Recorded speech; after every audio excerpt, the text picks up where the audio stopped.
돈에 끌려다니면 안 된다. 요새는 뭡니까? 거액을 끼고 아너스 클럽이라고, 아너스 소사이어티라고. 그래 뭡니까? 재정은 하나님께 있다는 것을 믿는 거예요. 돈이 없으면 일 안 하는 거예요. 하나님이 일을 하는 것은 하나님 보내신 예수를 믿는 거지, 일을 많이 하고 사역을 많이 하고 뭘 폼내고 이게 중요한 게 아니라 이 말이요. 근본이 뭐야? 사람이 떡으로만 살 것이 아니라 하나님 말씀으로 사니까, 하나님 필요하면 능력을 주고, 하나님 필요하면 사람을 보내주고, 하나님 필요하면 돈도 보내줄 걸 믿는 믿음으로 가져가야 되는데, 이걸 만들어서 인간적으로 하다 보니까 그것도 필요하죠. 그러나 세상에 사업하듯이 하면 안 된다 이 말이에요. 여기 지금 성경적으로 얘기하면 할례 문제가 또 육체의 문제예요. 왜? 육체에 할례를 해서 내가 몸으로 폼 잡고 폼생 폼사로 인정을 받았다 이 말이에요. 하나님의 자녀로, 인간의 전통. 그래서 유대교에 대한 부정적 시각을 가지고 종교의 영이다, 잘못 믿고 있다. 그래서 사도 바울의 조상들의 유전을 나는 열심히, 정말 누가 말을 한 끗도 바리새인 그것을 지켰다. 유대 혈통이다 이 말이에요. 피를 받았다 이 말이에요. 이방인을 배척하고 나는 잘 선택을 받았다고는 이런 사상을 갖는 것이 있었다 이 말이에요. 그래서 뭡니까? 종교의 영에 사로잡혀서 코로나로 인하여 뭘 발견해야 되느냐? 종교의 영에 사로잡혀서 정식적으로 단체에서 공동체에서 인정해 주니까 내가 잘 믿고 있다고 생각할 때가 있었다는 얘기입니다. 인간의 육체의 문제가 세 번째는 인간의 영향성. 여기도 보면 시기, 질투, 분열, 사회적으로 어울리질 못해요. 믿음 좋다고 하면서 자기 같아만 목회자면서 뭐요? 말씀을 판단하고 뭐하고 하면서 이것을 판단하고 너무 판단도 필요하고 비판도 필요해요. 그러나 분별도 필요한데 자기가 다 된 걸로 생각하고 그렇게 할 때도 있다니. 자기중심성, 이기주의. 이게 관계를 못 맺고 사회성이 없고 내면의 문제가 속은 트글트글 끓면서 용서하지 못하면서 받아들이지 못, 포용하고 관용하지 못하면서 사랑하는 척 기술적으로 조직을 운영하고 기술적으로 사람을 대우고 멋있게 폼생폼사로 하는 경우가 있다 이 말이에요. 겉으로 볼 때는 믿음이 좋은 것 같고 겉으로 볼 때 모든 걸 지킨 것 같으나 이건 육체의 문제에서 이미 쓰러지고 있고 넘어지고 있다는 얘기입니다. 그러니까 뭡니까?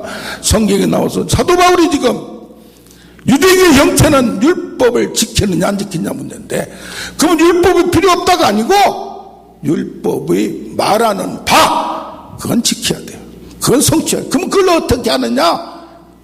예수를 믿는다고 해서 자기 마음대로 하는 게 아니라 율법의 정신, 그 원칙을 내가 능력 있게 지킬 수 있고 능력 있게 행할 수 있는 자가 되라는 얘기입니다. 그래서 여기 보면 어떻게 하느냐? 로마서 8장 13 육신대로 살면 반드시 죽을 것이로되 영으로서 육체를 죽이면, 이건 몸의 행체를 죽이면 살리니, 이런 소극적인 방법이 있어요. 그래서 육체와 함께 여기도 5장 24절에 정욕과 탐심을 십자가에 못 박았다. 못 박아야 돼요.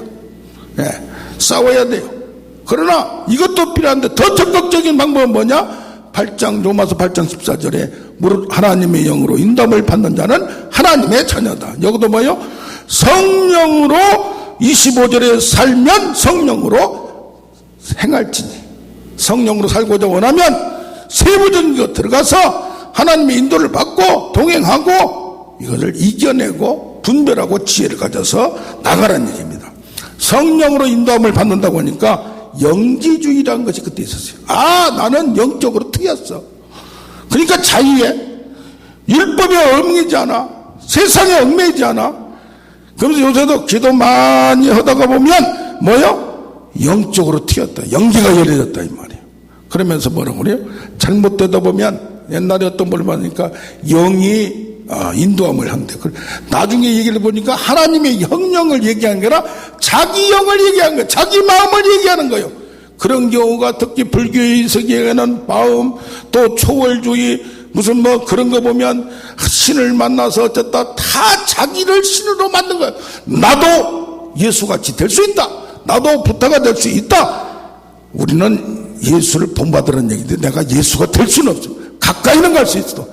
그런데 적극적인 방법으로 더 나가서 내가 하나님이 될 수 있다는 신화주의, 신이 되어버린다는 사상이 세상의 모든 종류에 처음에 자기 마음에 믿기는 좋아요, 신념이 강해요, 내가 말한 대로 되고 내가 생각한 대로 되고 선포한 대로 된다고 하는데, 그래서 뭡니까? 무릇 하나님의 영으로 인도함을 받는 자는, 그러면 인도를 어떻게 받았냐 이 말이에요.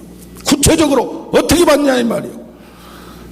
지금 4장까지는 믿음에 대해서, 믿음과 율법에 대해서 설명을 합니다. 5장에는 뭡니까? 성령과 육체에 대해서 서로 싸우는 문제, 소욕이 부딪히는 문제, 충돌하는 문제를 얘기해요. 근데 5장 25절부터 6장 10절까지 쭉 보면 구체적으로 어떻게 해야 되는 걸 예를 들어서 하는 거예요. 왜? 갈라디아서에서는 지금 율법을 지켜야 되느냐 말해야 되느냐, 2장에 보면 할례를 행해야 되느냐 말해야 되느냐, 음식을 같이 먹여야 되느냐 말해야 되느냐. 베드로도 음식 먹다가 어디요? 예루살렘에서 유대인들이 오니까 이방인들하고 같이 예수 믿는 자들하고 음식 먹다가 도망가 버렸어요. 왜? 거기에 구체적으로 정의 관찰 못하고 구체적으로 분별을 못하다 보니까 그때 뭐요? 사도 바울이 베드로까지 비판을 한 거예요. 돈을 많은 사람이 있는 데서 너는 수자하면서 그럴 수가 있느냐? 율법의 정신, 예수를 믿는 것에 대해서 정확히 몰랐다 이 말이에요. 왜? 지금 예루살렘에서 온 자들은 유대교를 믿다가 예수를 믿는 자들이기 때문에 예수를 믿으면서도 율법을 한 톨도 어긋나게 지키는 자들이라 이 말이에요. 그래서 우리는 어떻게 해요? 우리가 행위를 주장하고 믿음을 주장하는데, 성령을 주장하고 행위를 주장하는데 두 개 다 해야 돼요. 두 개 다 하는데 성령으로 하는데 행위를 이기는 능력을 행하는데, 이루어 나가는데 구체적으로 이 말이에요. 이 문제가 항상 고민이 되고 문제가 됩니다. 그래서 갈라디아에서 분열이 일어났어요. 공동체 문제가 생겼어요. 그럴 때 어떻게 해야 되느냐 이 말이에요. 여기 보면 6장 1절에 너 자신을 살펴보아 시험을 받을까. 먼저 나를 살피라 이 말이에요. 나를 살피라 이 말이에요. 6장 4절에 자기 일을 살피라. 6장 5절에 자기 이름을 지라. 이게 뭡니까? 6장 3절에 자기 기만, 착각하지 말라. 된 줄로 생각하면 스스로 속입니다. 굉장히 믿음이 좋은 척 고단수 있는 것 같지, 고수로 간 것 같지, 우리는 그렇게 생각하지만서도 항상 나는 부패성을 가지고 있고, 항상 나는 부족하고, 항상 나는 완전하지 않다는 이걸 가져야 될 줄로 믿습니다. 솔직하고 정직하고 이것이 최고의 믿음이야 보니까. 예. 그런 4절은 뭡니까? 자기 평가요. 자기 일, 자기를 살펴. 자랑이 있어도 남에게는 있지 않다. 잘못하다 보면 교만기가 이게 있어요. 교만기가. 특히 설교 끝나고 나면 은혜 받았습니다, 말씀이 좋습니다, 불이 떨어졌습니다. 그럼 듣기는 좋아요. 자꾸 듣다 보면 잘못 보면 교만기다. 요새는 안 믿어요. 이제 안 믿어. 그럴 필요가 없어요. 거기에 끌려다녀. 자기가 된 줄로 자기도 모르게 칭찬을 받다 보면 우쭐해지는 경우가 있고, 내가 하나님이 나를 쓰는 건 좋은데 잘못하다 보면 그렇게 내가 현혹될 수가 있던, 자기를 살펴, 자기 일까지, 자기 하는 모든 일까지 살펴서 분별할 줄 알아야 될 줄로 믿습니다. 그러니까 우리는 부족한 걸 인정을 해야 돼. 6장 5절에 보면 각각 자기의 짐을 질 것이라. 내가 가진 짐을, 내가 할 것을, 감동을, 거룩한 부담을 하면서 나아가는 거예요. 그러니까 뭐 자기를 된 줄로 생각하지 마라. 기만해서 자기를 평가하고 자기 책임하고 점차적으로 점층법, 강화법이 나오는 거예요. 그래서 뭐요? 지금 이것은 성령으로 행하라는 거, 성령으로 살라는 거, 이것을 가져야 될 현재 상황에서 구체적으로 하나를 뽑아서 지금 설명하는 거예요. 설명하는 거. 그러니까 세상 살아가면서 하나님과 동행한다는 거, 성령으로 산다는 거, 이것은 구체적으로 우리는 완전할 수가 없습니다. 자기도 모르게 욱할 때가 있습니다. 저는 컴퓨터나 기계치. 그러다 보니까 기계가 뭐 잘 안 되면 그냥 이게 돌아버릴 때가 있어요. 컴퓨터 잘 안 되면. 그래서 컴퓨터 힘들어도 내가 막 해봐요. 왜? 그래야 되니까. 일부러 가져왔는데 핸드폰도 지금 지난주에 바꿨는데 뭐가 안 돼요. 새로운 게 있고. 그러면 자꾸 해봐요. 그래야 내가 되니까. 왜 그래요? 잘 모르니까. 얘기를 해줘도 이해가 안 가는 거야. 이해가 안 가. 예? 그런 것이 잘 있어요. 그래서 뭡니까? 성령의 열매 중에서 가장 필요한 건 먼저 자기를 세우는 거예요. 자기를 세우는 거. 여기 희락 뭡니까? 내가 기뻐야 돼요. 내가 자유를 가져야 돼요. 문제를 초월해. 문제가 잘 되든지 말든지 기쁨의 영이 있고 희락의 영이 있고 절제. 그래서 자기를 세우지 않으면 자기가 슬픈데, 자기가 열받은데, 자기가 막 근심이 있는데 이게 잘 나옵니까? 잘 하는 척 하죠. 뭐 하는 척 습관적으로 기술적으로 하죠. 그러나 그것은 자기를 속이는 거라 이 말이에요. 그래서 뭡니까? 내 속에 있는 것을 다 뽑아내야 돼요. 두 번 여기 보면은 공동체 의무가 있어요. 이게 뭡니까? 사랑의 행위를 하라. 성령의 열매 중에서도 사랑을 경험하고 내가 사랑할 수 있는 거예요. 화평, 자비, 양선, 이것은 내가 세워진 다음에 할 수가 있는 거예요. 또 의지적으로 안 되더라도 하는 거예요. 여기서 5장 6절에 보면 사랑으로서 역사하는 믿음이 되어야 된다 이 말이에요. 이게 믿음이란 게 가졌다면 내가 가진 건 좋은데 사랑으로 나타나야 되고 자비로서 나타나야 되고 남을 포용하고 관용하고 이해하려고 하는 것이 늘어나야 된다 이 말이에요. 그래서 어떤 때는 욱하다가도 다시 생각하고 분별하고 조정하고 5장 13절에 뭡니까? 그 자유로 육체를 길을 삼지 말고 오직 사랑으로 종노릇하라까지 얘기한 거예요. 여기 이제는 사랑으로 자그마한 사랑으로 나타났다면 사랑의 마음에 하나님을 사랑하고 이웃을 사랑하라는 얘기는 구체적으로 종노릇하라는 얘기예요. 종노릇하라. 이것이 종노릇하라는 얘기가 왕노릇하는 복음의 믿음을 가졌으면 이것을 행동으로 나가서 자그맣게 완전하게 사랑의 사도가 될 수는 없어도 그것을 자세를 가져라. 6장 2절에 너희가 서로 짐을 져라. 짐을 서로 지라. 그러면서 그리스도의 법을 성취하라. 화평의 열매를 맺어라. 이런 걸 보면 우리가 모세의 율법을 우리가 짐을 졌다면 이제 그리스도의 법을, 율법의 법이 아니라 그리스도의 법은 뭐냐? 자발적으로 자원하여 감동하여 십자가의 법인데 예수의 희생, 예수의 흔적을 가져라. 스티기마를 가져라. 그래서 내가 안 되려고 스타일대로 잘 안 되더라도 하나씩 고쳐나가면서 감동되는 대로 나아갈 때 완성의 단계는 죽을 때까지 우리는 완성할 수 없지만 나아가는 우리가 되길 원합니다. 아멘.